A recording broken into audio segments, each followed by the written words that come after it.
meron akong kwento. Nagbabalik ang at meron akong kwento.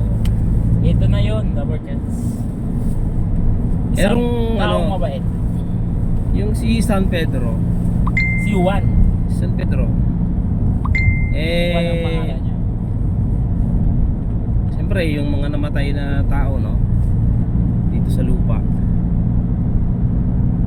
Pumapasok sa dumating kay ano, umarap kay San Pedro. Ayun ba? Siyempre bago siya makapasok dun sa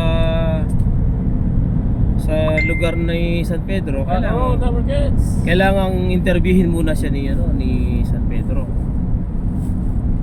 Tinanong niya yung ano, yung isa. O ikaw, sabi niya doon sa isang mama, ano yung kasalanan mo? Bakit ka namatay? Kasi po, isa akong magnanakaw. Nanlaban po ako. Nung nadakip ako, nanlaban. Namatay po ako. Ganun ba? Sabi ni San Pedro. Sabi ni San Pedro, dun ka sa kwarto na yon. Tinuro na sa isang kwarto. Ay, Dun ka, yung kwarto na yun, Hindi na po nag-aapoy. ito nakainom ng gamot. Nag-aapoy na kwarto. Dun ka sa kwarto na yon na nag-aapoy. Ay, siya na kayo, Rubber Sabi Cats. nung May narinig mo kayo. Ito ay si... Sabi nung ano, sabi nung namatay, ay wag naman po.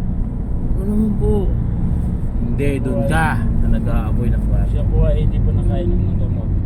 Tapos dilagay doon na nag-aapoy ng kwarto. Tapos yung isa naman, ikaw, ano ang ikinamatay mo? Anong kasamaan ang pinagagawa mo bago ka namatay? Isa po akong kriminal. Nakapatay po ako sa mama. Ganun ba? Doon ka rin sa nag-aapoy na kwarto, sabi ni San Pedro. Yung pangatlo, babae, mestiza, sexy. O ikaw naman, iha, nung nabubuhay ka, anong pinagagawa mo sa buhay? Sabi nung mestisang maganda, ay San Pedro, isa po akong GRO.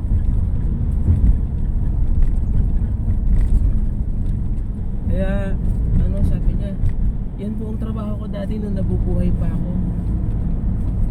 Ganun ba? Pinakatingnan-tingnan ni San Pedro yung babaeng maganda, yung mestiza. Sige, iha, dun ka sa aking kwarto. Yun lang.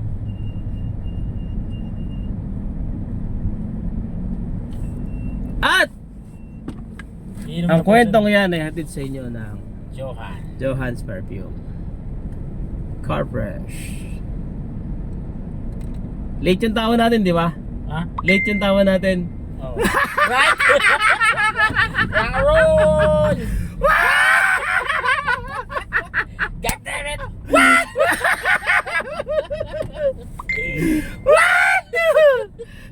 God damn it! Huwag niyo kalimutan ha. Johan's Car Fresh Yan po. at Johan's Perfume. Mura na, mabango pa, at nagtatagal ang amoy. Ha? Pang sasakyan lang to pero may pangka. Yun no? Yun, bango niya no? Ito. Gamitin mo.